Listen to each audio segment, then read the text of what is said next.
começando aqui mais uma atividade, né, que a gente chama aqui do nosso Café Cedim, né, aqui do Centro de Documentação e Imagem, do Instituto Multidisciplinar da Universidade Federal Rural do Rio de Janeiro, do campus de Nova Iguaçu. Surgiu ano passado ainda, em dezembro, né, do ano passado, e a proposta dele era, né, a cada mês trazer uma pessoa para falar de cultura, história e sociedade da Baixada Fluminense, particularmente, né? Não só, pode ser outros temas, mas a gente tem uma certa prioridade nas problemáticas da Baixada Fluminense. Então a gente fez lá em dezembro primeiro, né? A ideia seria retomar em março, agora, março, abril desse ano, e veio a pandemia. Então a gente fez essa adaptação aqui para fazer as atividades online, e a gente acabou que a gente está fazendo até mais vezes, né? Quase que semanalmente a gente está fazendo nossas atividades aqui no Facebook, né? Que está sendo transmitido aqui pela página do Cedim. Hoje a gente vai fazer aqui uma live, né? Aliás, só retomando, semana passada a gente fez já uma live de lançamento, né, de um e-book, né, de um livro organizado pelo André Rocha. Me socorre aqui, Tânia, qual que era o título mesmo do livro? Baixada Fluminense. Pode, claro que sim. Baixada Fluminense, estudos contemporâneos e redescobertas histórico-geográficas. Gravar um título dele, tem que ter a cabeça da Tânia para gravar um título desse. Pois é. Um abração para o André, pessoal maravilhosa. Aliás, antes de eu falar aqui o título de hoje, que eu já vou falar, já vou até adiantar que no dia 20 deixa eu ver aqui a data.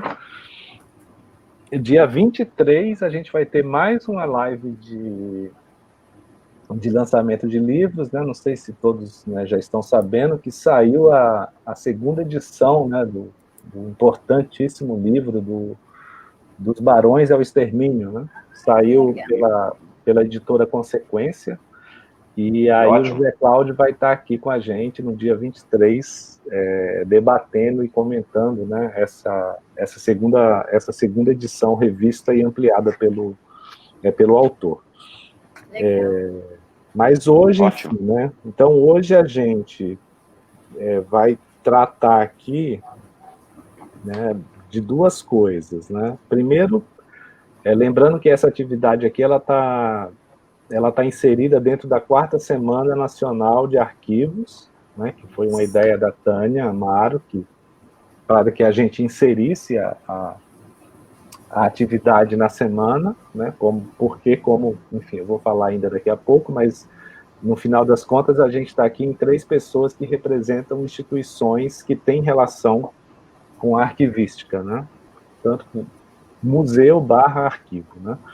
Então é interessante dizer isso, e nesse sentido a gente vai aproveitar essa ocasião para fazer duas coisas, né. Uma coisa, a gente vai falar do livro que saiu agora em e-book, mas é um livro que já tinha sido publicado, mas agora sai em e-book, que é o livro de Meriti a Duque de Caxias, Encontro com a História da Cidade. Né? Então, esse livro, ele é do professor e da professora, que nos dão o prazer de estar aqui com a gente hoje, né, que é o professor Antônio Augusto Braz, que tem mestrado em História e é diretor executivo do Museu Vivo de São Bento, e da professora Tânia Amaro, que é doutora também em História e diretora do Instituto Histórico da Câmara Municipal de Duque de Caxias. Né? Depois eles podem acrescentar um pouco mais o que quiserem falar das suas formações, mas, enfim, eles são os autores do livro, então eles vão comentar o livro, mas antes de entrar no ar aqui, eu pedi para eles também, né, aproveitando essa questão, né, essa situação da atividade está relacionada à 4ª Semana Nacional de Arquivos, eu pedi também para eles falarem um pouquinho das suas instituições no sentido dos acervos, né? O que tem de acervo nessas instituições que podem interessar aos pesquisadores, né, interessados em estudar história da Baixada Fluminense, história, cultura e sociedade, né? Como eu sou historiador, eu sempre falo história, mas não é só história, né? Tem outras áreas correlatas aqui, né? Deixa o André ouvir. Então, olha, o André aqui, deixa eu ver, o André não apareceu por aqui ainda não, mas senão, ainda bem, né? Senão ele já ia mandar uma mensagem aqui, né? Dizendo, por que fez o lançamento do meu livro, então, semana passada? Mas então é isso, gente, né? As pessoas que têm acompanhado a nossa atividade aqui, né, sabe que a ideia é que a gente não tem aqui exatamente a formalidade de um evento acadêmico, não é esse o objetivo, né? É mais uma ideia mesmo de roda de conversa. Então, eu vou passar a palavra inicialmente para o professor Antônio Augusto, e em seguida eu passo a palavra para a Tânia Amaro, né, para eles fazerem as suas falas iniciais. Enquanto eles estiverem falando, eu estou acompanhando aqui nos comentários aqui que vocês estão fazendo, e façam perguntas, fiquem à vontade, que eu vou ficar fazendo aqui, anotando as questões, para a gente poder também conversar um pouquinho mais em seguida. Então, Antônio, a palavra está com você, Antônio Augusto. Fique à vontade. Jean, boa noite, querido. Professor Jean Salles. É um prazer enorme estar falando com você, falando aqui através desse importante espaço que é o CEDIM.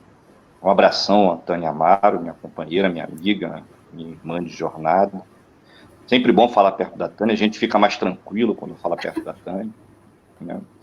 Ela deixa a gente muito à vontade, com a simpatia, com a competência dela, e agradeço ao convite, agradeço aos que estão aqui nos ouvindo. A Ana Nascimento, Tânia, mandou um abraço para a gente. Oba! Tem um comentário. E aí eu vou fazer uma pequena observação a respeito do potencial de arquivo do museu, em parceria com a Clio, e depois entrar um pouquinho na discussão que a gente planejou, cujas imagens estão sendo exibidas aí para vocês. O professor já me pediu para a gente explanar um pouquinho dessa potencialidade arquivística. Lá o Museu Vivo do São Bento, Jean e todos, tem uma peculiaridade, né? Ele é uma das instituições que divide um espaço de sede no São Bento. Antes do museu, em 2005, criou-se o Centro de Referência Patrimonial Histórico da História do município de Duque de Caxias.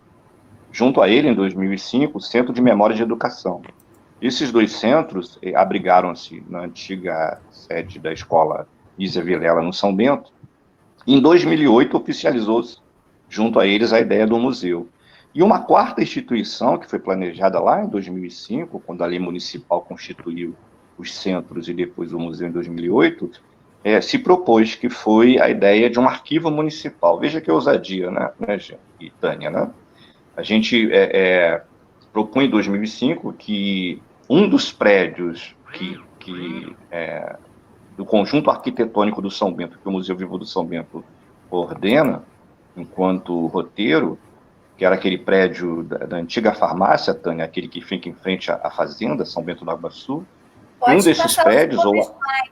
Jean, desculpa, Augusto. E o segundo slide, isso. Desculpa, Augusto. Vamos aqui, depois a gente volta lá para o primeiro, né? Que o Jean tinha me proposto para fazer do arquivo.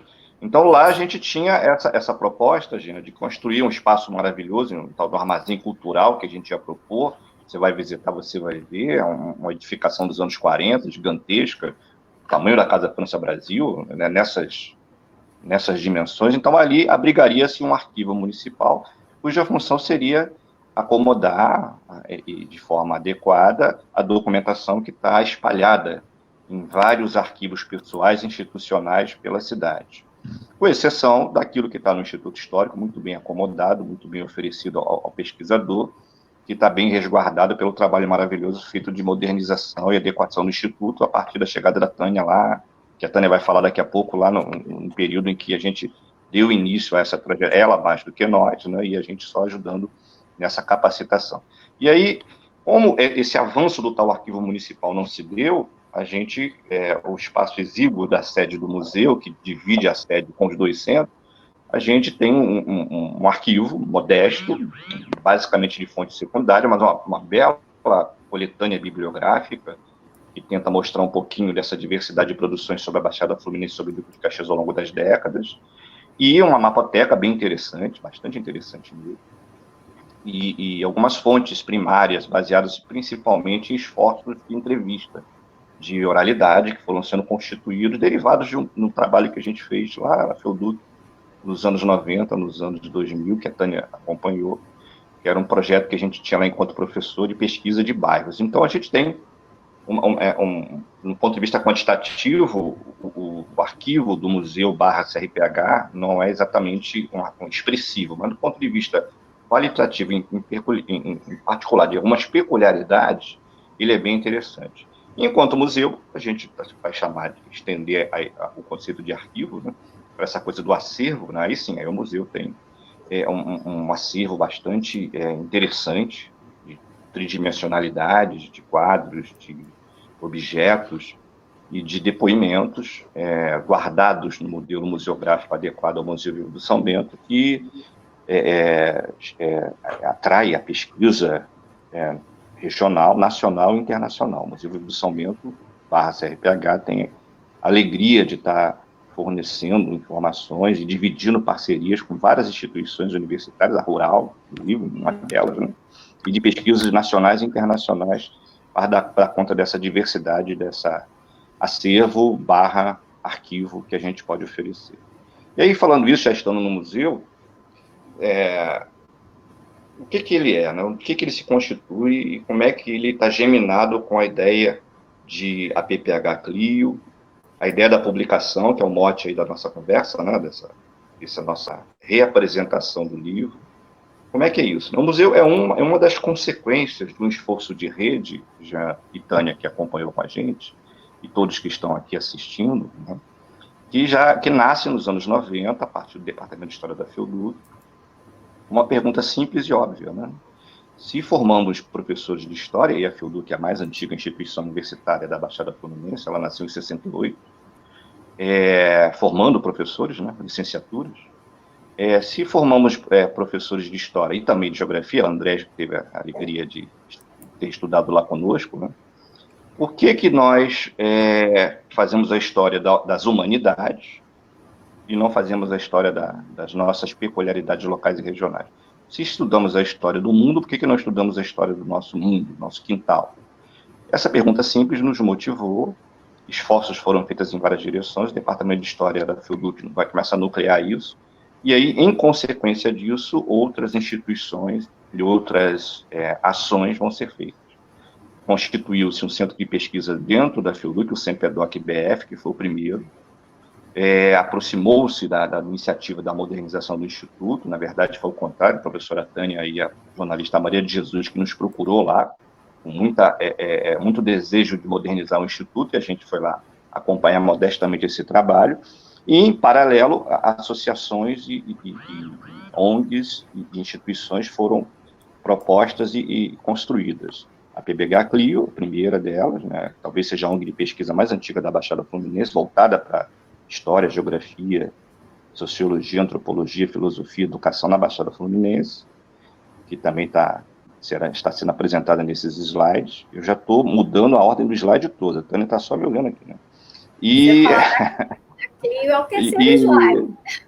Pois é. E o Museu Vivo do São Bento digamos assim, a instituição mais recente, talvez mais significativa dessa soma de esforços. É interessante pensar nisso, né?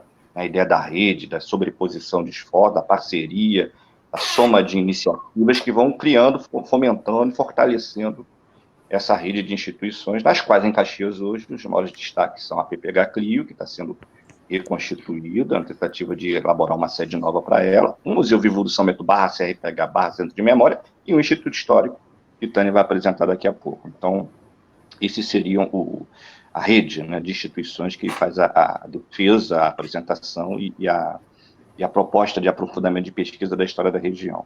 E o livro, né, o de Meriti, a Duque de Caxias, ele é uma dessas consequências, uma dessas lutas, esforços de abrir fronteiras para a constituição do conhecimento sobre a Baixada Fluminense.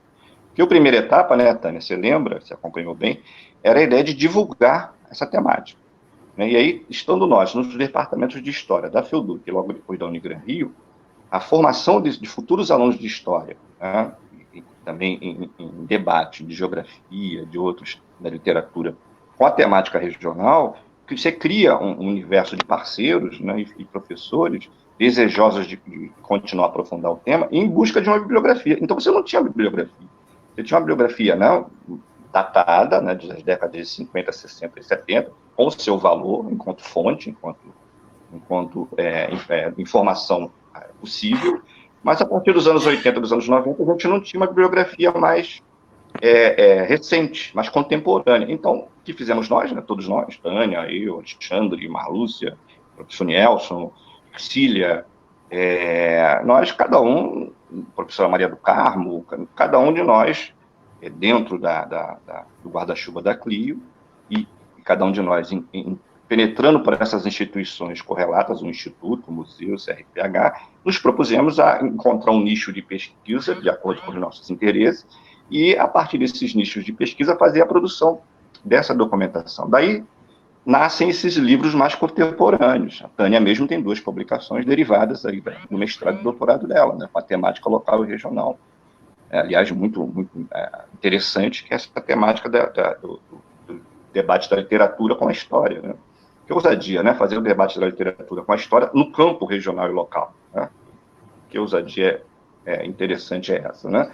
E aí, o nosso modesto livro, que eu construí junto com o Tânia, que é baseado um pouquinho num esforço de pesquisa que eu fiz no meu mestrado na Universidade Severino Sombra, e quero fazer aqui uma homenagem e deixar um abraço carinhoso, se você me permite, Jean, para a professora Lúcia Helena, que você citou aí no começo da nossa conversa. Professora Lúcia Helena, espero que ela esteja aqui nos assistindo. Se não tivesse, leve para ela o abraço. Jean. Ela foi minha orientadora do mestrado na Severino Sombra. Né? Ela teve a tarefa dura de organizar minhas ideias confusas. Né? Então, me ajudou muito lá na constituição lá do mestrado da Universidade de Severino Sombra, onde nós tivemos o prazer de sermos alunos, né? A Lúcia Helena, parceira de departamento, um prazer maior, e eu, enquanto aluno, eu, Nelson, Alexandre, Ercília e todos nós, professores do Quilate, da professora Filomena Gebran, que era coordenadora do curso, e, veja, que orgulho na minha vida ter sido aluno da professora Maria da Linhares, né, que fazia parte daquele seleto grupo. Que e aí, essas somas de... Né? 2 vezes. Esteve no Instituto Histórico 2 vezes, nesse nosso diálogo que a gente procurava fazer com os grandes nomes da historiografia nacional para a região, é um outro esforço que a gente fez. E aí, voltando para a publicação, para o pequeno texto, né, um pouco daquilo... A publicação é a Clio. Olha, eu me metendo... Eu estou pensando que a Clio vem na terceira aqui do Light, mas vai me ajudando. Desculpa. Então, se eu estou aí no museu, eu vou fazer a relação da Clio também. O que é a Clio? Né? Que é a patrona da publicação, dessa publicação de outras. A Zami chega um pouco depois e também acaba virando patrona de diversas publicações, entre as quais a Pilares. Eu assisti a última live e vi como é que a Pilares está se tornando um centro norteador de divulgação dessas pesquisas e que posição estratégica que a Pilares tem, né? Mas, voltando para a Clio. Né? Então, a Clio, ela é, como eu disse, uma ONG de pesquisa, basicamente criada por alunos e ex-alunos do Departamento de História da FEUDUC, e depois, né, a Tânia foi professora do Departamento de História da FEUDUC, e depois, em parceria com outros profissionais formados em outras áreas. Lembro, na última live também, que o André citou um dos congressos que a Clio promoveu lá na sede da Universidade Rural e Seropédica, onde ele, André, acabou confessando na live que seguiu ali, né, encantado pela ideia de se tornar um pesquisador da universidade e, graças a Deus, acabou fazendo isso. Então, a PPH Clio, ela é uma ONG, né, uma instituição que abriga esses pesquisadores, que já sofreu a entrada e saída de vários... vários participantes. Pode colocar no terceiro aí, já. Vai para o terceiro aí para a gente ver a cara da Clio aí. Aí tem essas fotos maravilhosas que a Tânia Amaro colocou, olha só, aí fica entregando o nosso passado aí, já, tá vendo? Tem o Augusto aí, bem novinho, gente. Um camarada aí, com a cara de bobinho aqui do lado direito, aqui, a camisa branca, do lado da professora Adelaide, professora maravilhosa, que eu tenho um grande carinho, né? Há uma faixazinha atrás, não sei se as pessoas conseguem ver, acho que esse aí é o nosso primeiro congresso, né? Essa faixa aqui mostra. É o primeiro encontro de professores, mas lá atrás, né? Não chega a ser o primeiro congresso, é um primeiro encontro. Então a Clio acabou sendo essa grande motivadora, essa grande ajuntadora, se eu posso usar essa expressão, de esforços que vão culminar nos encontros, nos cursos e nos congressos. Fala, Tânia. Desculpa, não é porque o slide está cortado, Jean. Eu não sei se ele está maior que a tela. Por exemplo, o professor Antônio Jorge, que está acima, né? Que é um dos... não. Jean, dá teu jeitinho aí, meu amigo, porque o Antônio Jorge não pode estar cortado, não. Pelo amor de Deus. Esse que está sem a cabeça aí, coitado. Não, pelo amor de Deus. Não, agora foi. Agora foi. E aí, muito bem. Lembrou bem. Eu não quero ser acusado aqui de ter cortado ninguém aqui, muito menos a cabeça de ninguém aqui. Muito menos o Antônio Jorge, pelo amor de Deus, né? Nós estamos aqui, boa lembrança da Tânia. Antônio é o nosso grande líder, a pessoa que, né, deu a todos nós a dignidade e a direção de sermos professores de história e pretensos historiadores da região. É morador de Nova Iguaçu, vizinho da universidade, o Jean. Sugiro até que uma entrevista sobre a história de vida do Antônio Jorge possa ser colhida aí, que ele é o grande patrono do curso de História da FEUDUC, é o nosso grande modelo, né? Graças a Deus, está vivo, está com saúde, enfrentando com muito cuidado a pandemia, e a gente, evidentemente, nos cansamos de elogiar a presença dele. Então, a Clio acabou sendo isso, né, Jean? Essa motivadora, essa aglutinadora, multifaciada, com encontros, com congressos e com formação, autoformação. Um dos problemas que nós tínhamos, Jean, lá nos anos 90 e começo dos anos 2000, era uma fragilidade de concepção teórica. A maior parte de nós estudou no curso de História da FEUDUC, apesar de professores do quilate do professor Antônio Jorge Matos, nós não tínhamos exatamente aquilo que se poderia garantir de ter do ponto de vista da formação do método e da teoria da história. Então, o que a Clio fez? Ela começa a investir no diálogo com grandes historiadores. O professor Ilmar Roloff de Matos, veja que maravilha, o professor Ilmar Roloff de Matos, né? A gente convidou o professor Ilmar Roloff de Matos para estar conosco na Clio, na FEUDUC, conversar com os professores, oferecer um pouco dessa qualidade dele. Eu fico até emocionado toda vez que o Ilmar me encontra, porque ele me chama de meu amigo, o Antônio Augusto, meu amigo. Eu fico assim, sem saber o que falar quando escuto isso da boca do Ilmar, né? E o professor Manuel Salgado Guimarães, que faleceu, novo, né, fantástico professor, grande parceiro da Clio, professor da Tânia na UERJ. A gente perdeu o professor Manuel de forma trágica, de forma muito recente, talvez, eu costumo afirmar para quem quiser ouvir, talvez o mais profundo conhecedor da epistemologia da história que a gente tinha. Evidentemente tem nomes tão qualificados quanto o dele por aí, mas impressionante, simpático, gentil, cordato, que ajudou muito a Clio a Clio, e através da Clio, a todos nós professores formados na FEUDUC, e depois na Unigran Rio, daquilo que a gente considerava a nossa principal falha, que era a dificuldade de método de teoria. Então, a Clio um pouco isso, né, Jean? Essa fomentadora. Dessa fomentadora Clio, outras iniciativas foram sendo construídas e construídas em parceria ou iniciativa partidas da Clio. O museu numa direção, o CRPH, que a gente viu na imagem anterior, e o Instituto Histórico, que é uma iniciativa vinda do Instituto, da competência e da seriedade da Tânia e da jornalista Maria de Jesus, em parceria, à época, com o presidente da Câmara, Gilberto Silva, não é isso, Tânia? Em que nós fomos parceiros nessa constituição, em particular da ASAMI, que virou também esse polo importante, central da... E aí, publicação, né?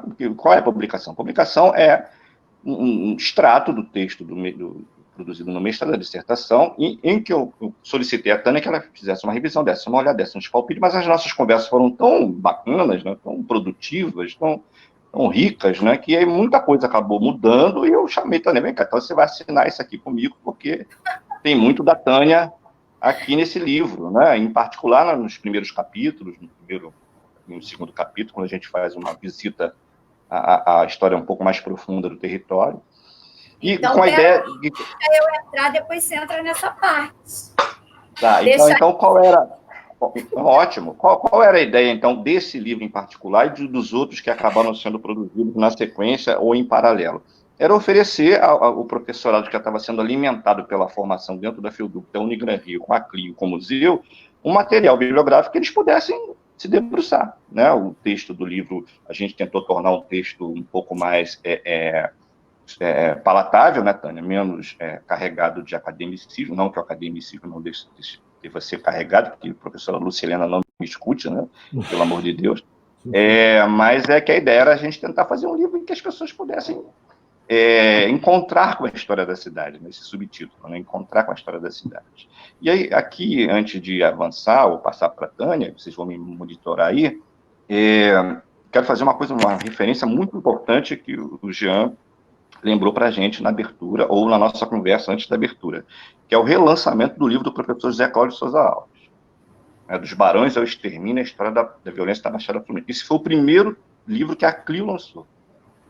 A CLIO constituiu isso uma pequena editora, porque essa tese maravilhosa, explosiva e denunciadora do professor José Cláudio Souza Alves, nosso grande amigo, parceiro, morador aqui da cidade, né, ela não achou nenhuma editora, Jean e Tânia, que se dispusesse a ter coragem de publicar, né? E aí a CLIO, né, tomou para si essa tarefa política, constituiu uma pequena editora com um esforço tremendo e teve que percorrer toda a Baixada Fluminense em busca de uma gráfica que ditasse o texto, porque, né, o teor do livro é tão contundente, explosivo, denunciador e sério, que as editoras não queriam nem as gráficas, meu amigo. Aí uma gráfica pequena, a gráfica de um pequeno amigo em Campos Elíseos, que até hoje pede, pelo amor de Deus, para mim não falar o nome dele, se dispôs a fazer o trabalho gráfico dela. A Tânia nos ajudou bastante. Qual o nome do menino que fez a parte editorial? O Aguinaldo, então, eu acabei falando. Não, o Aguinaldo só fez a diagramação, tá? E aí o livro acabou saindo. Quer dizer, para a gente foi uma alegria muito grande saber agora que o José Cláudio retomou o texto, atualizando, incluindo, inclusive, questões muito próximas à luta que o museu trava com as violências no território do São Bento, nesse novo texto do livro. Então, é isso. É isso. Agora, peraí, senão você vai adiantar o nosso roteirinho. Posso falar? Pode. Tânia, quem manda aqui é você. Pois é, nós estamos aqui, o poder feminino que comanda. Eu já entendi, né? A gente fez um roteiro. Não é à toa que o Jean colocou você bem no meio da tela aqui, ó. Eu de um lado e do outro, e você bem no meio da tela. Então, Jean, posso prosseguir? Que aí Tânia, a palavra é sua, Tânia. Você pode passar o outro slide, por favor? E é só assim, para a gente pontuando, né, algumas imagens, porque nós tínhamos exatamente conversado sobre isso, de falar sobre a Semana de Arquivos, né? Nós estamos na Semana Nacional de Arquivos, como o professor Jean colocou, e quando o professor Jean nos convidou para fazer esse relançamento aqui do e-book, eu lembrei, né, que o Instituto Histórico tinha recebido um convite para inscrições de atividades online, no caso, virtuais, em função da conjuntura que a gente está vivendo, né? Aí nós cadastramos e a ideia era essa, de falar um pouco também sobre o arquivo, né, Instituto Histórico também. Mas antes disso tudo, eu quero novamente agradecer ao Jean de estar aqui, ao Cedim, como sempre, e todo mundo que está assistindo a gente, né? Ex-alunos que eu já vi aqui rapidamente, tem vários, dando oi. E falar assim, antes do livro, né, do e-book, para falar um pouquinho do Instituto Histórico, que na semana passada eu tinha até comentado, né?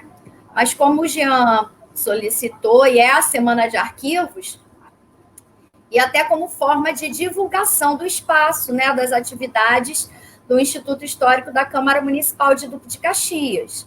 E, logicamente, da parceria da sua associação de amigos, da qual fazem parte diversos nomes da cultura, história, memória da Baixada, né? Então, Jean, se você puder, por favor, passar o próximo slide, onde nós colocamos várias atividades do Instituto Histórico, junto com a Associação de Amigos também. Então, juntos, todas essas instituições, tomando a iniciativa através do Instituto Histórico da Câmara Municipal, junto com a ASAMI, né? Carinhosamente chamada de ASAMI, que é a nossa Associação dos Amigos do Instituto Histórico. Já realizamos muitas e muitas atividades, né? Augusto, eu não sei se você lembra, mas a cada relatório final que eu faço para o Instituto Histórico, das atividades, eu estimo que a gente consegue atingir em torno de 4.000, 5.000 pessoas a cada ano. Claro, com Sim. variação, né? Então, ao longo desses 20 anos, Antônio Augusto Braz, que a gente já se conhece... Não entrega a minha idade. Você e Marlúcia vivem fazendo isso.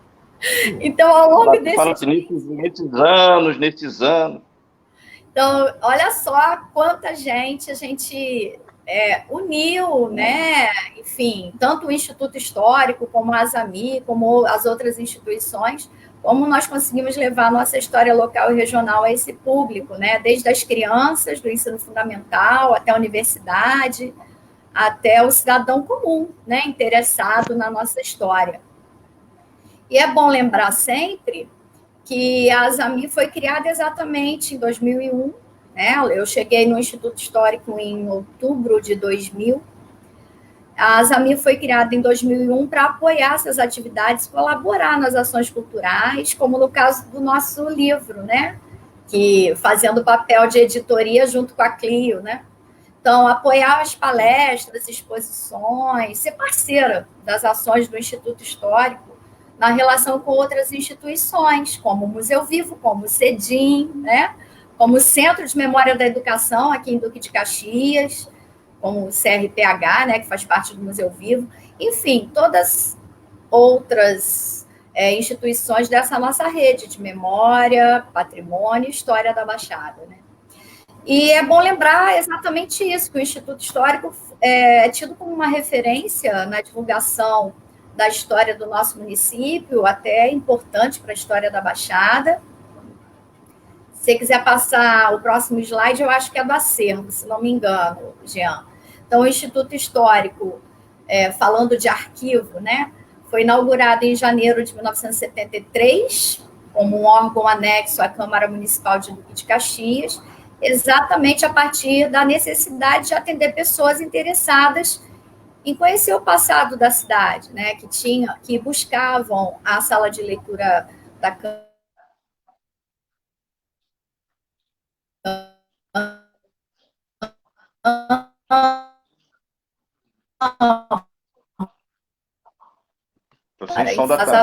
Para muitos pesquisadores.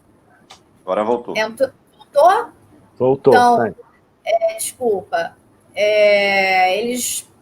A Dalva Lazzaroni, né, a professora Dalva Lazzaroni, junto com seu irmão, vereador Elias Lazzaroni,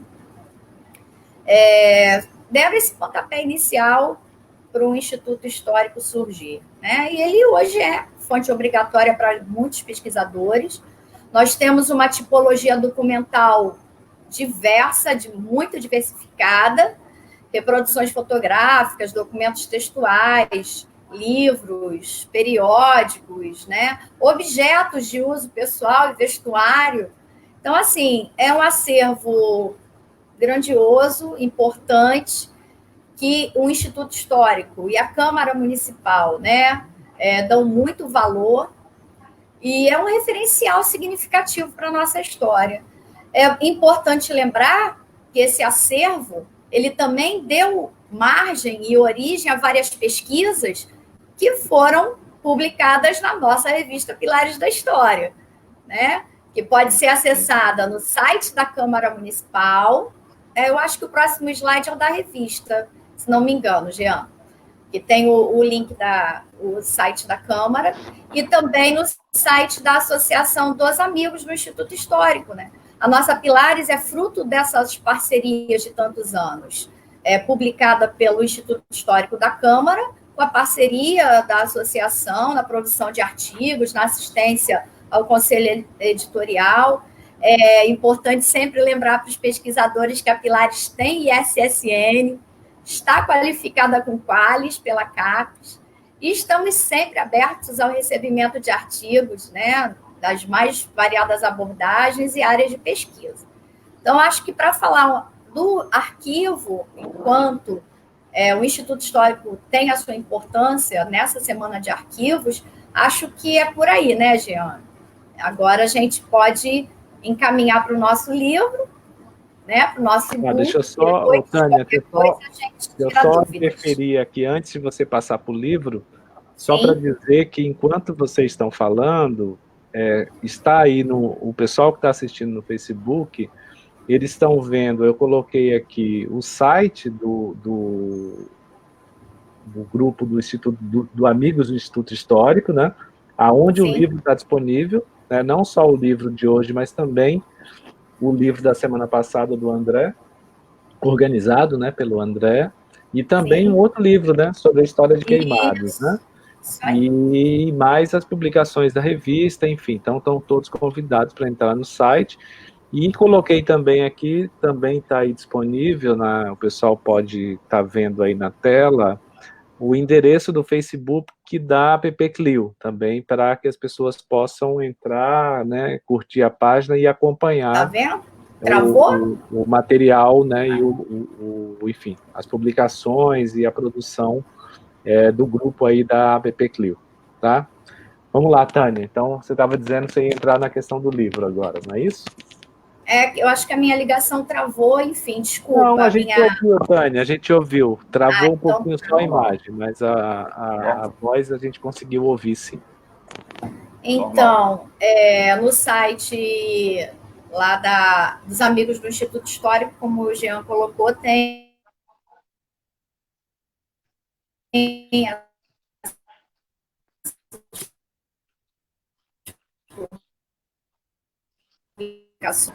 Câmara, nós temos a revista Pares. Desculpa, gente, a minha rede não está boa hoje. Enfim, continuando. Hoje, então, a nossa participação tem um foco no relançamento do nosso e-book, né, de Meriti a Duque de Caxias, Encontro com a História da Cidade. Jean, você pode passar o próximo, do sumário, né, para a gente acompanhar mais ou menos. Então, assim, esse lançamento, para mim, foi muito importante, junto com o professor Antônio Augusto, né, com a parceria das nossas associações, a da Clio, com a parceria da Azami, e a nossa proposta... Só um minutinho, gente, desculpa.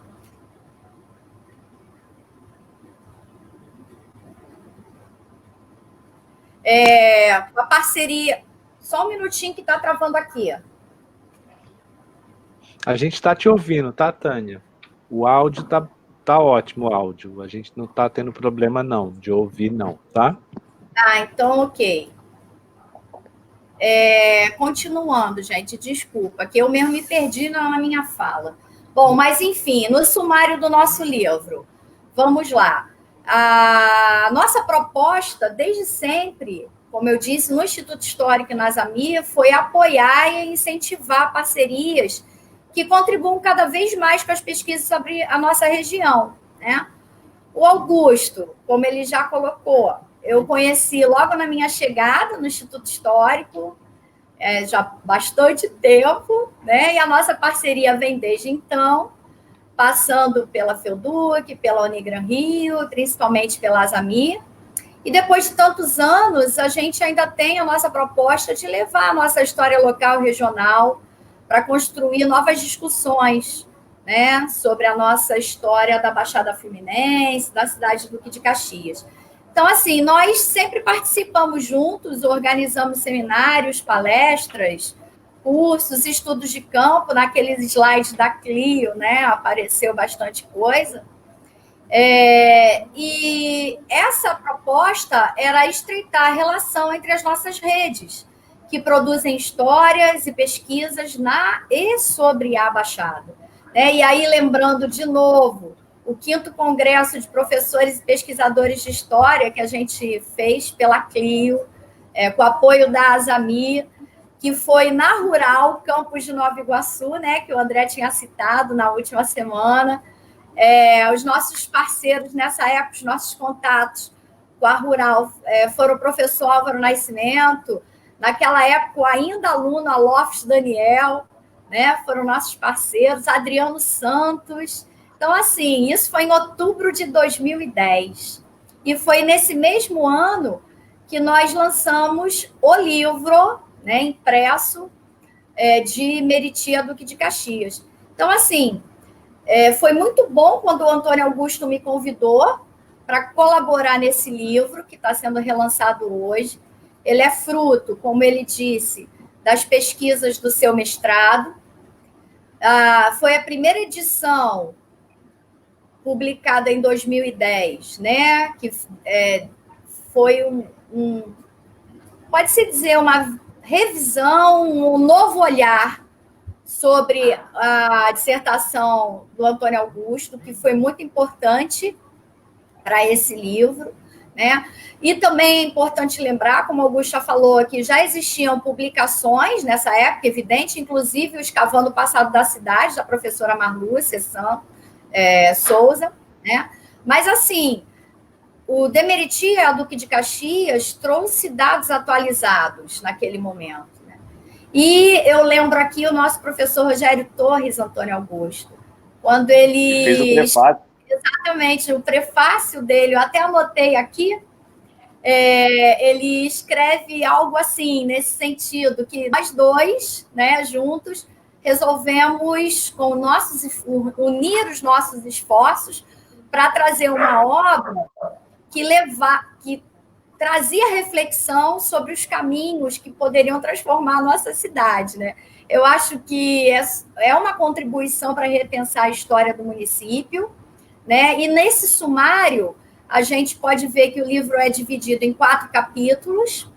O primeiro são os antecedentes, e aí nós comentamos sobre a região de Iguaçu, né? Explanamos sobre ocupação, a organização política administrativa do território, buscamos comentar nesse capítulo acerca do conceito e definição do recorte do que se chama, né, região da Baixada Fluminense, qual é essa abrangência para o nosso trabalho, aí, no caso, o livro, e como esse conceito de Baixada é polissêmico, né, traz tantas discussões acadêmicas até hoje.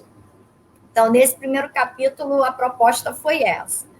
O capítulo 2, que é intitulado A Transição, Ferrovias, Saneamento e Migração, a gente busca tratar do processo de saneamento da região, né, discutindo os fatores que vão levar à decadência, ali a partir da segunda metade do século XIX, e uma nova reconfiguração nas primeiras décadas do século XX.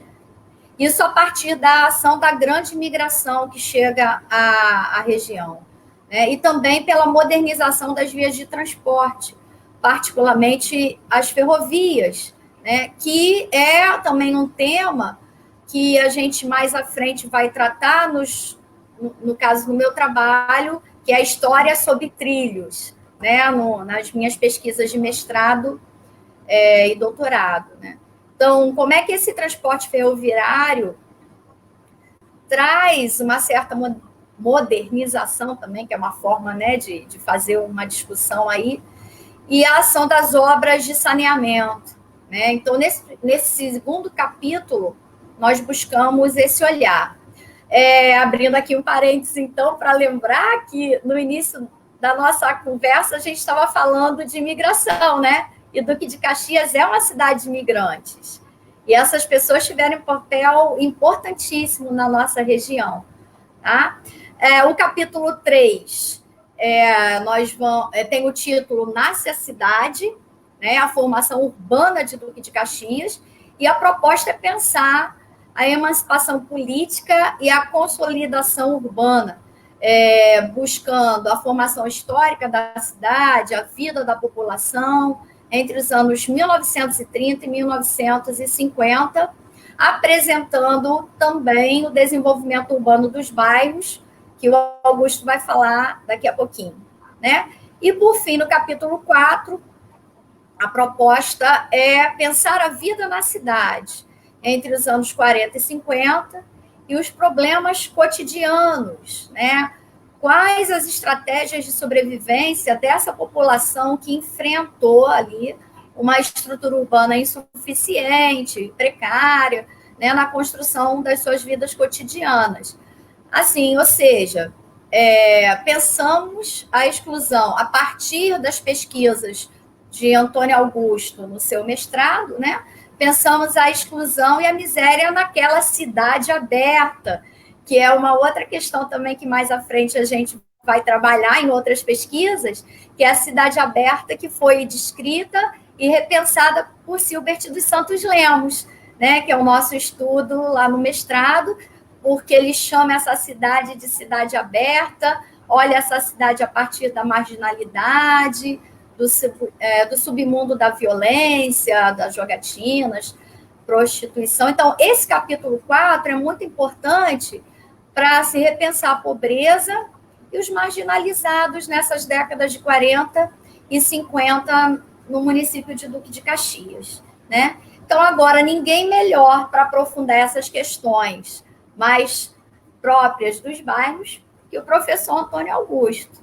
Então, é contigo, pode mudar o slide, Jean.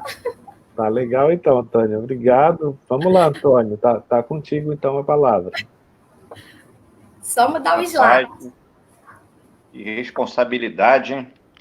Tânia, apresenta para a gente um primeiro slide, falando um pouco dessa fragmentação do território que a gente chama de Baixada Fluminense, para introduzir ao tema do livro de uma maneira geral. Mas deixa eu falar um pouquinho como é que nós transformamos aquilo que eu pretendi fazer no mestrado da Severino Sombra no livro, como é que foi essa metamorfose, né?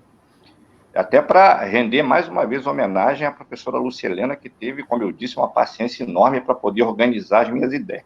O que eu propunha pesquisar lá na Severino Sombra? Aquilo, uma faceta da historiografia, da história enquanto produção do conhecimento, que é até certo ponto negligenciada, que é o território da repetição, que é o que a gente chama da história do cotidiano, do dia a dia, né? Do fazer e do sobreviver do cidadão mais comum, do cidadão mais simples. Quando estávamos nós pesquisando, cada um o seu entusiasmo, a partir do Departamento de História da FEUDUC, na CLIO, e depois no início da modernização do Instituto, cada um encontrou um nicho de pesquisa. A Marlúcia, uma faceta de história política bastante aguda e reveladora, né? O Nelson, apaixonado pela temática da escravidão. A Tânia, seduzida pelo diálogo da literatura com a história.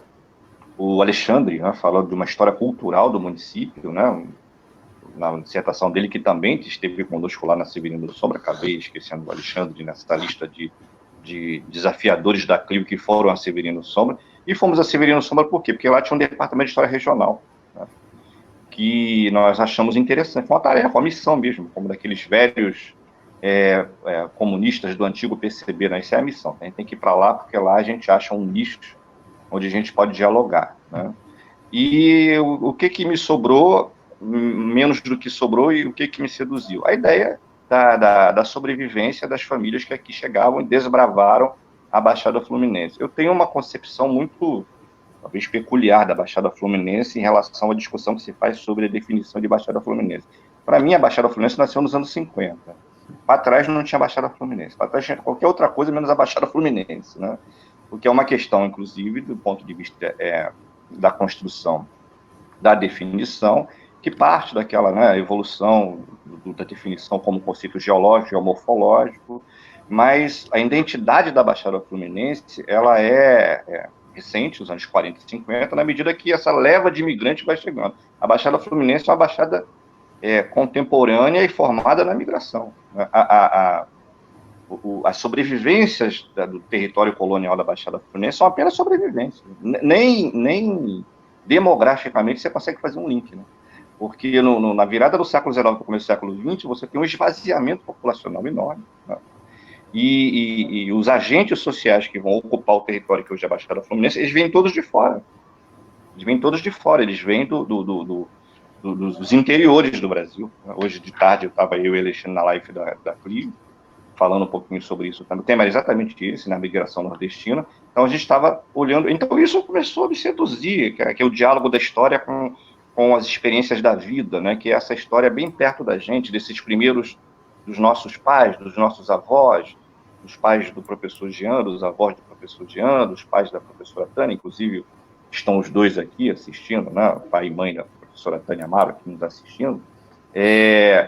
Como é que essas pessoas encontraram-se aqui? O que elas enfrentaram? Então, essa janelinha, eu acabei entrando na casinha que a Clio pretendia construir da produção de textos que dialogavam com as diversas possibilidades de abordagem da Baixada Fluminense.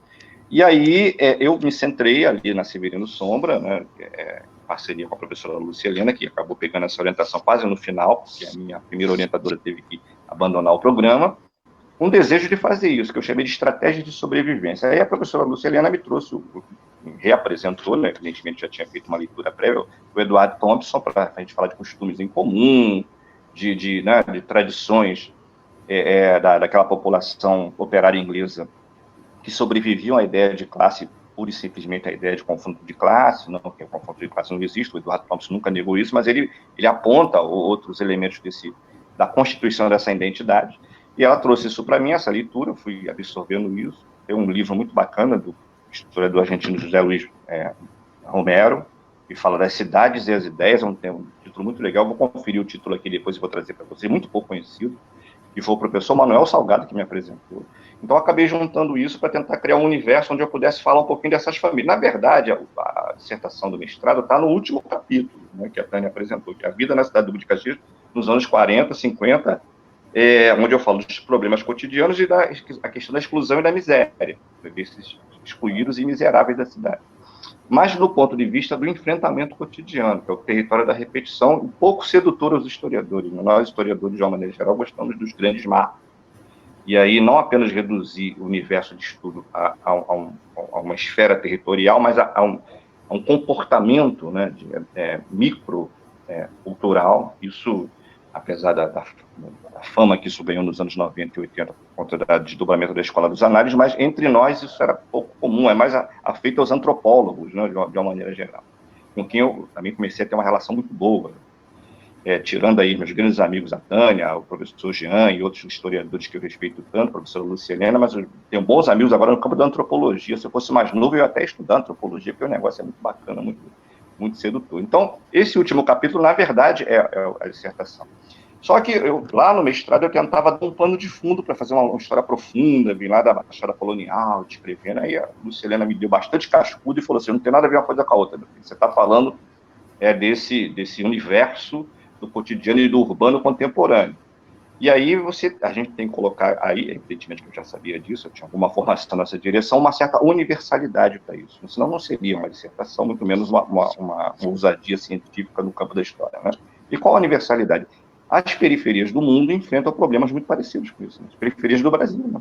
As grandes periferias das grandes capitais brasileiras foram, de certa forma, consequência dessa massa de migração. Aí voltamos ao estudo da migração, para dar esse pano de fundo, e no livro a gente precisou, né, para que o livro tivesse essa longa sequência que permitisse ao leitor identificar um pouquinho a história mais profunda da região, a gente volta um pouco ao período colonial, e a Tânia me ajudou muito no primeiro e no segundo capítulo, para ir fazendo essa caminhada cronológica, né, que na dissertação não precisou ser feita, porque a gente mergulhou, de fato, nesses chamados problemas cotidianos. E aí, no meio disso, a gente precisou estudar a história da formação dos bairros, né? E aí o acervo do Instituto Histórico ajudou muito, por conta da potência do acervo de jornais no Instituto, que revela um pouco dessa vida cotidiana do morador de Duque de Caxias nos anos 40 e 50, e o arquivo, o excelente arquivo da formação territorial, com aqueles mapas de loteamento, né? Eu fiquei lá mergulhado naqueles mapas de loteamento, naquelas plantas, sem saber por onde começar, por onde ir, né? Que acabou ajudando em desmembrar um pouquinho essa história urbana. Então, o livro acabou sendo, no seu terceiro capítulo, que antecede o quarto, que é o centro da dissertação, um pouco do esforço de fazer uma síntese da história urbana da cidade, que merece, não só de Caxias, mas da Baixada, e a geografia ajuda muito, né?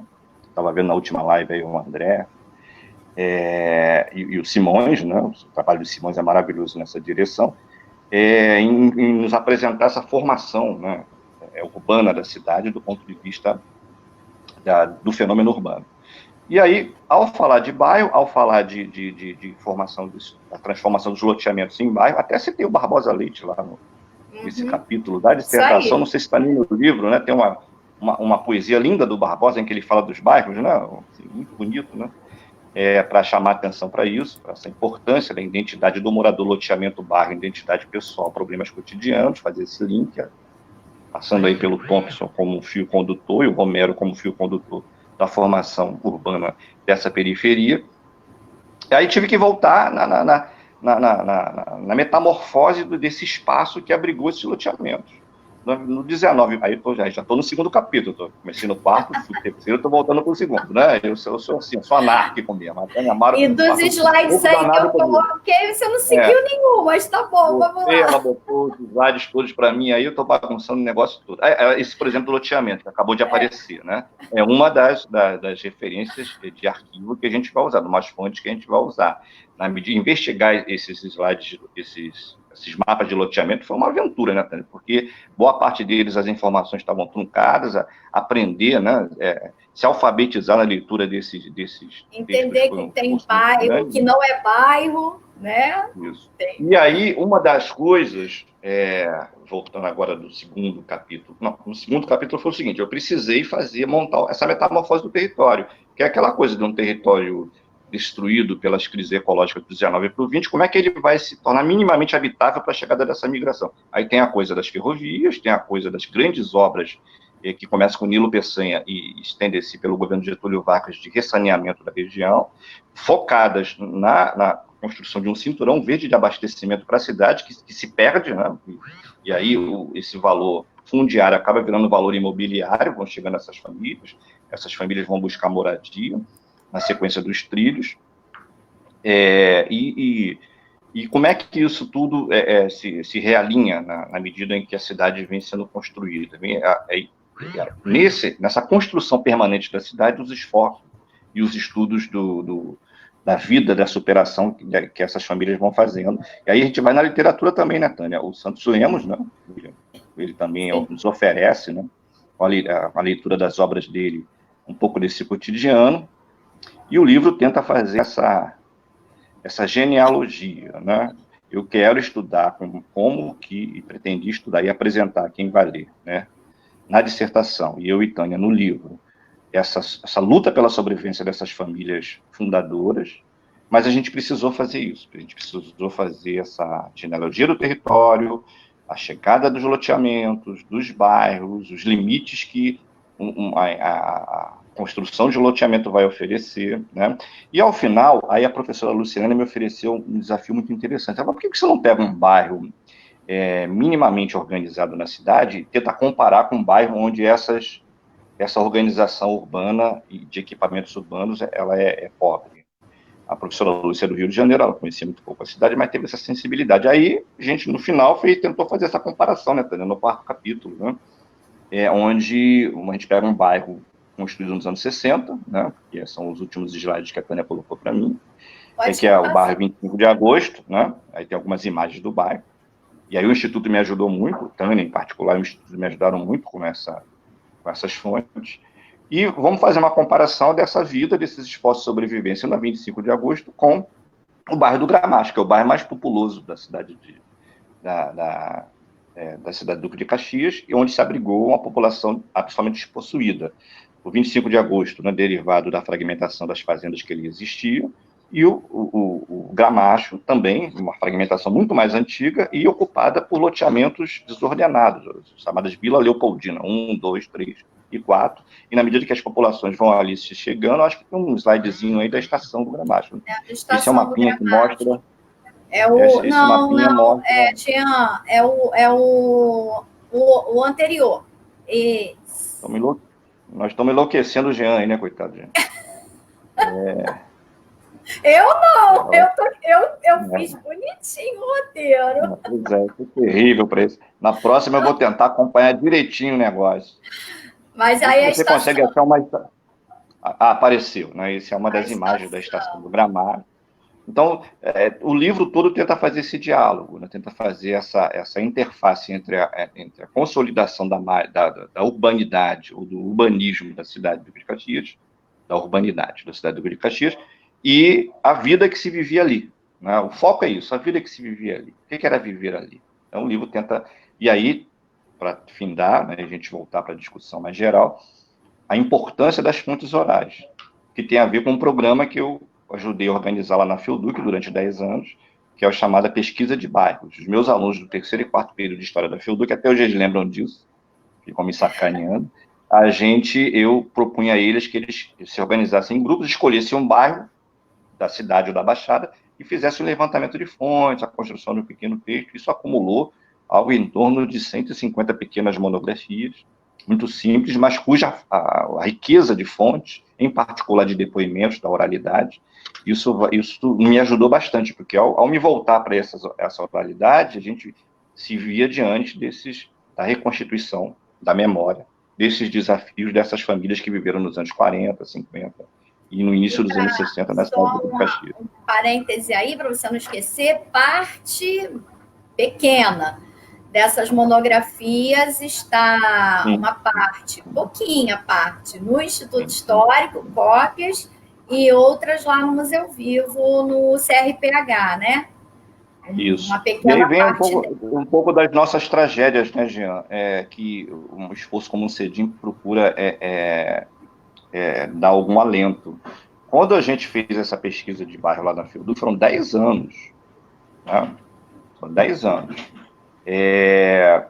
Todo esse acervo, além de outro acervo que a gente foi constituindo lá no Centro de Memória da Fielduc, em 2008 nós fomos demitidos por causa de um confronto que tivemos com a direção, e em 2009, 2010 isso tudo foi jogado ao léu.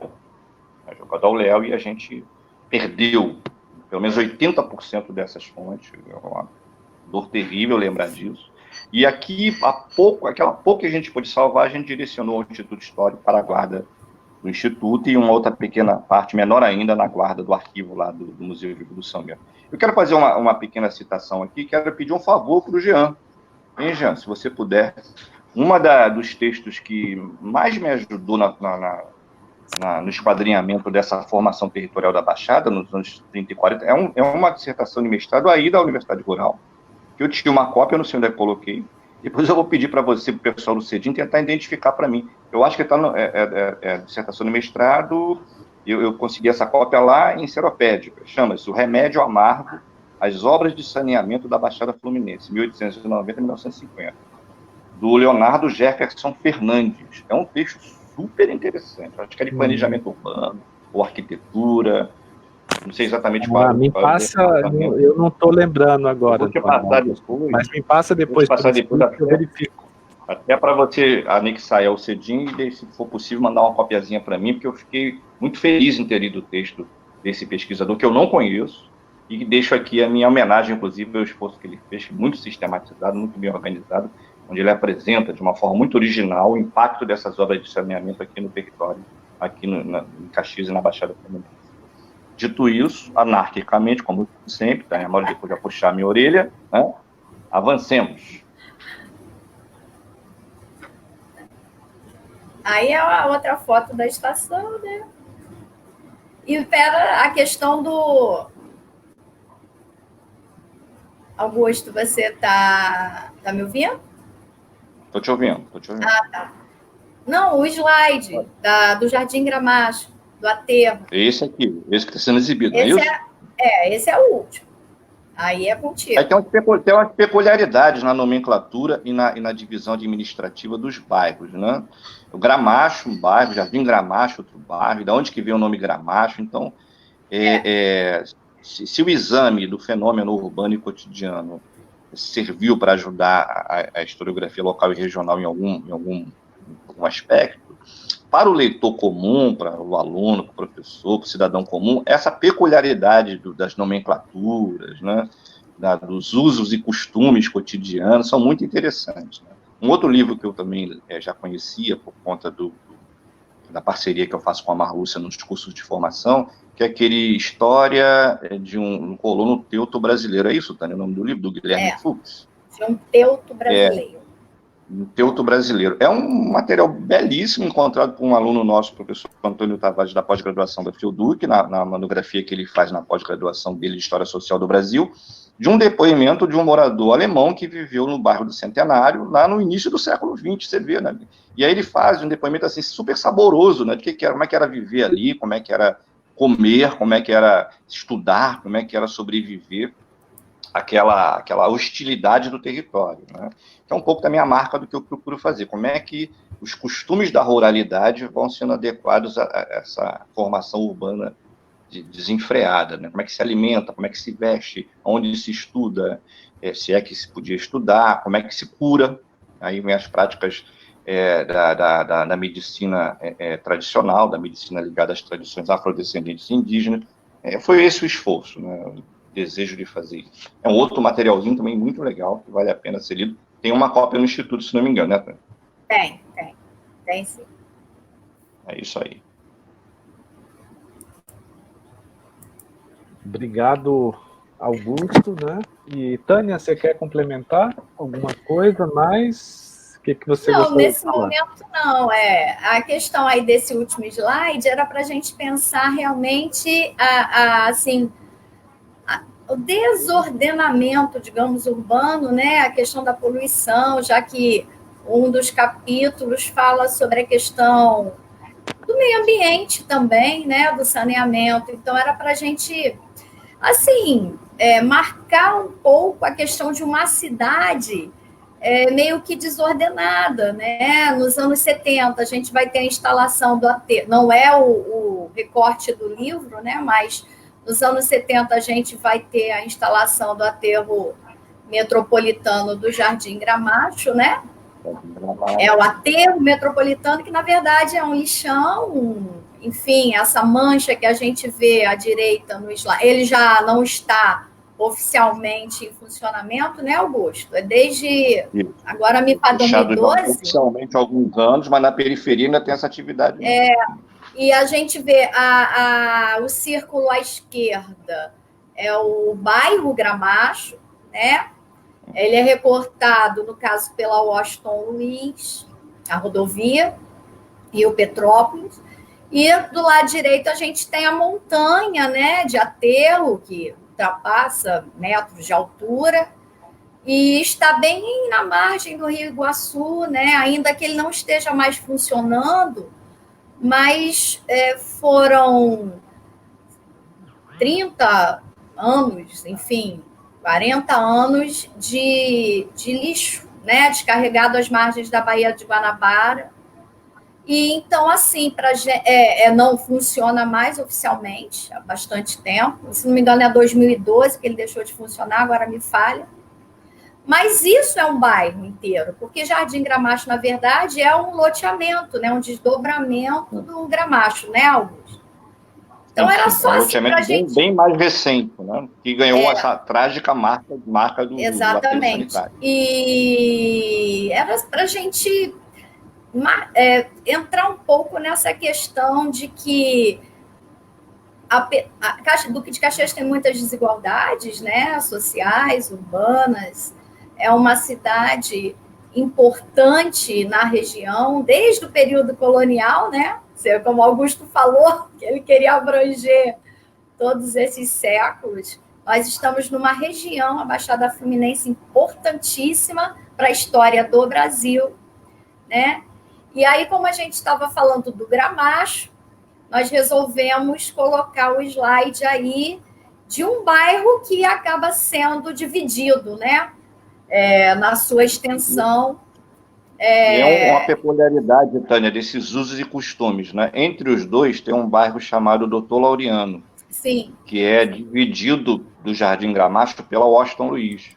Só que uma parte do atual bairro Jardim Gramacho, bem mais novo do que o Doutor Laureano e bem mais novo do que o bairro do Gramacho, ela é identificada de forma administrativamente como Jardim Gramacho. Então, a banda do bairro Doutor Laureano, do ponto de vista da administração pública municipal, é considerado Jardim Gramacho. Só que todo mundo odeia a ideia de estar vivendo no Jardim Gramacho. Então, os moradores que moram desse lado esquerdo da Washington, de quem segue para Petrópolis, estão no bairro Doutor Laureano, no bairro Copacabana, desdobramentos do loteamento da Vila Leopoldina, odeiam a ideia de se considerar pertencentes ao bairro de Jardim Gramacho, marcado tragicamente pela presença do lixão, pelas consequências sociológicas horríveis que isso representou para aquela população e representa até hoje. Então, é o uso e o costume, são as nomenclaturas baseadas nessas tradições, a linguagem cumprindo seu papel de fenômeno histórico também, que a identidade dos locais, dos bairros e das regiões também faz revelar, né? Toda aquela tradição das nomenclaturas derivadas aos povos originários, né? Você falou do Rio Iguaçu.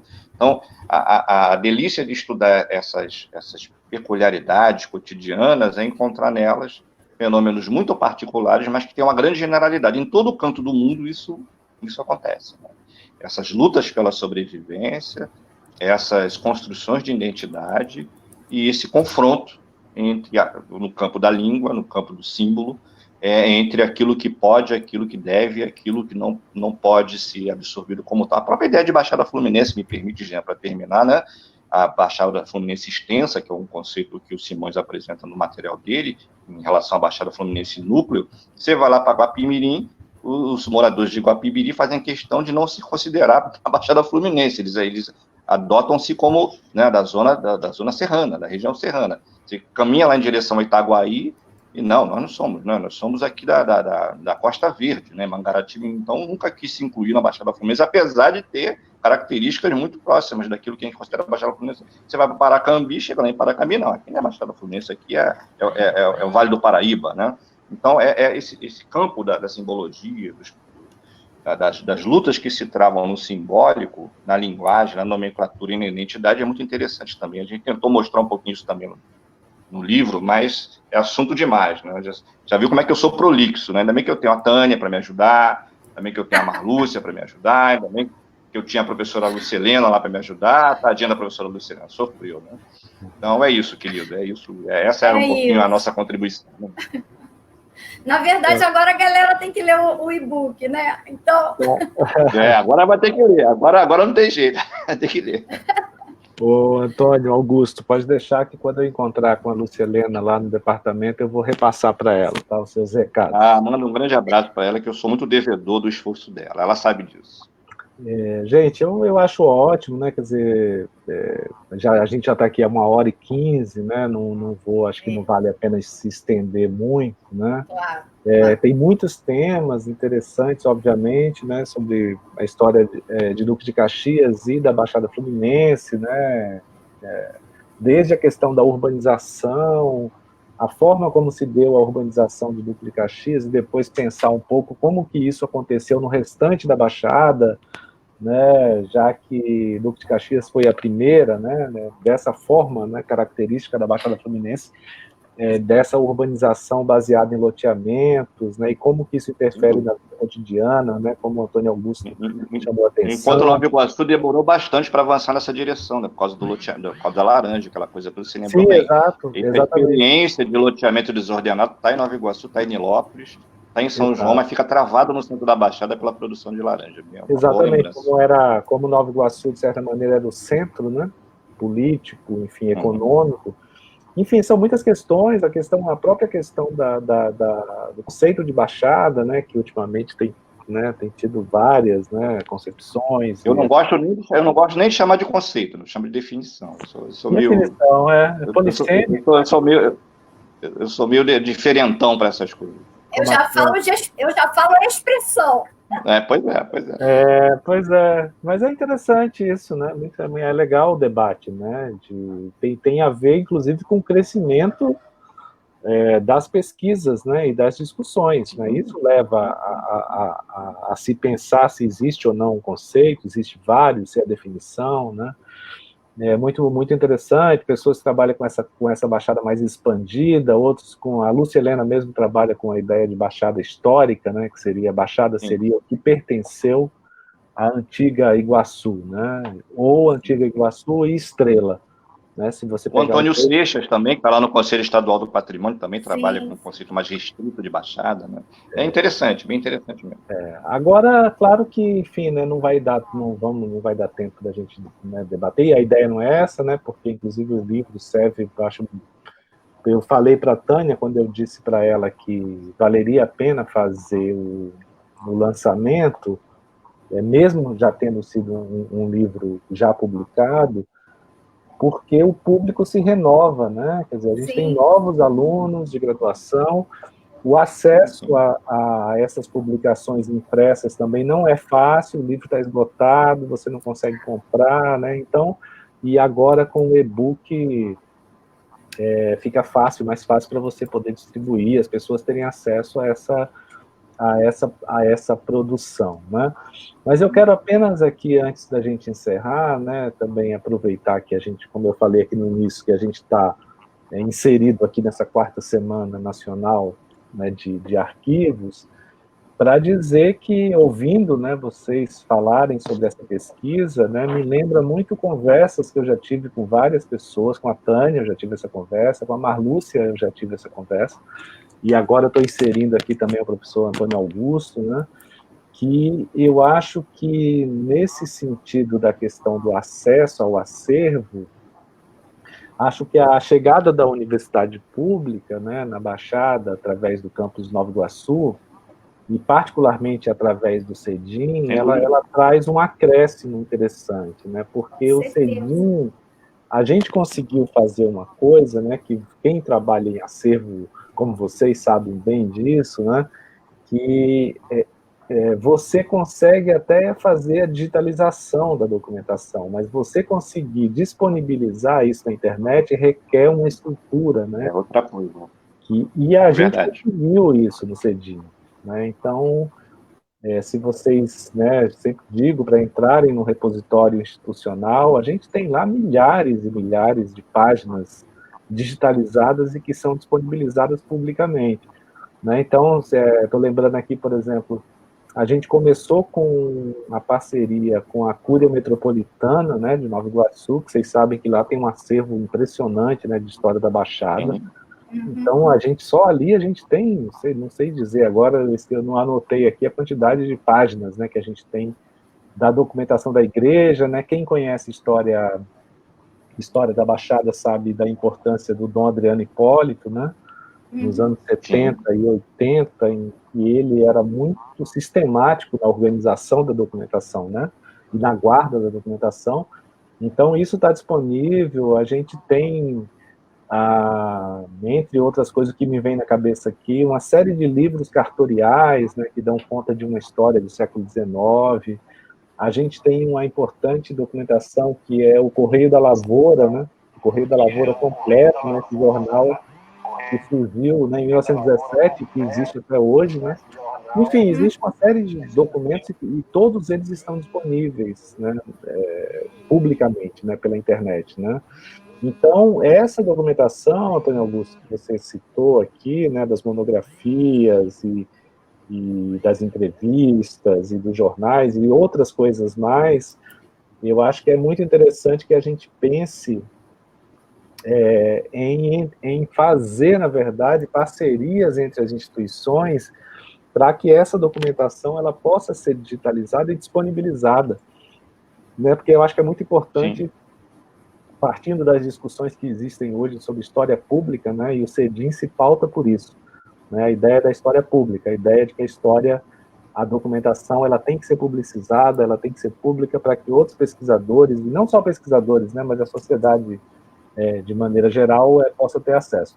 Então, eu espero que esses eventos, e os que já aconteceram também, e outros que podem vir adiante, também nos leve também a esse caminho de, respeitando, claro, a particularidade de cada instituição, mas fazer as parcerias para que o CEDIM possa, de certa maneira, ser utilizado por vocês, né, pelas outras instituições. E essa é a ideia, porque como a gente conseguiu desenvolver essa estrutura que permite essa disponibilização, eu acho que é interessante ver o que tem em cada uma delas que merece e que deve ser disponibilizado para todo mundo, né? Então, vamos ver como que a gente caminha, né, nesse sentido das parcerias. Aqui, acabei de ver aqui agora, nos comentários, não tinha visto ainda, chegou a Amália Dias, né, que tem também seu livro incrível livro da Amália, né? Malha, A sim. dedicação das professoras, através das fotografias, né? Incrível o trabalho dela. E, enfim, é isso, né? Acho que... Eu acho que o Augusto saiu, ou Pois, caiu, caiu, vamos ver se ele retorna. se Mas, ele de qualquer maneira, retorna. se ele não retornar, né, Tânia, acho que é isso. Só lembrando mais uma vez, Tânia, que para você poder comentar, falar para as pessoas, né, para o Sim. Augusto depois, para lembrar que essa conversa aqui, ela fica... Voltou, Augusto. Ah, tá. Essa eu estava dizendo, viu, Augusto, só para O que finalizar, só para antes de passar a palavra final. Alguma coisa aqui para mim. Antes de passar a palavra final para vocês, só para dizer que vocês podem passar para os seus grupos, enfim, né, que essa conversa aqui, ela fica na página do Facebook do CEDIM, tá? Então ela pode ser acessada posteriormente, Ok. quem tiver interesse, quem não pôde, enfim, participar aqui, assistir nesse momento, mas que pode ouvir depois, assistir depois, posteriormente. Então, para encerrar, eu passo aqui, então, rapidamente, nas palavras finais aí de cada um de vocês. Então, eu só tenho a agradecer, Jean, esse seu convite sempre, a parceria sempre, o que você precisar, que seja possível, né, para o Instituto Histórico da Câmara, para a Associação de Amigos do Instituto Histórico. Vamos pensar em mais eventos, né, mais para frente. E, assim, uma boa noite para todo mundo. Muito obrigada aqui. Eu estou passando rapidamente nos comentários, que eu fico meio dividida com as atenções. Mas eu quero agradecer a todo mundo que assistiu, que mandou coraçãozinho, curtir. E a gente vai divulgar mais a página do CEDIM também. Tá? Te agradeço muito. É isso. Obrigado, Tânia. Então, Augusto, para a gente encerrar aqui nossa conversa. Jean, querido, eu fico honrado pelo seu convite, é uma alegria estar participando, colaborando de alguma forma, modestamente, com o esforço do CEDIM. Você bem disse, né, a Universidade Pública começa já de algumas décadas a cumprir um papel importante, estratégico na Baixada Fluminense. Um grande abraço a todos os amigos da Rural, estendo o meu abraço ao Programa de Cultura, Patrimônio e Sociedade aí da Universidade, aí do campus de Nova Iguaçu, o professor Taí, que tem estreitado uma parceria com o museu e com a PPH Clio, já estive aí visitando várias vezes o programa. Quero visitar mais o CEDIM, conversar com você, e mais uma vez um abraço à professora Lúcia Helena, e marca, Jean, uma visita institucional ao museu, leva a equipe, leva o grupo, da mesma forma que o Taí fez ano passado, que para a gente é uma grande alegria. E no que for possível, que a gente puder ajudar, a gente vai estar aí para ajudar. Um abração a todos e muito obrigado. Tá ótimo. Então, obrigado, gente. Tchau, tchau. Um grande abraço para todos vocês.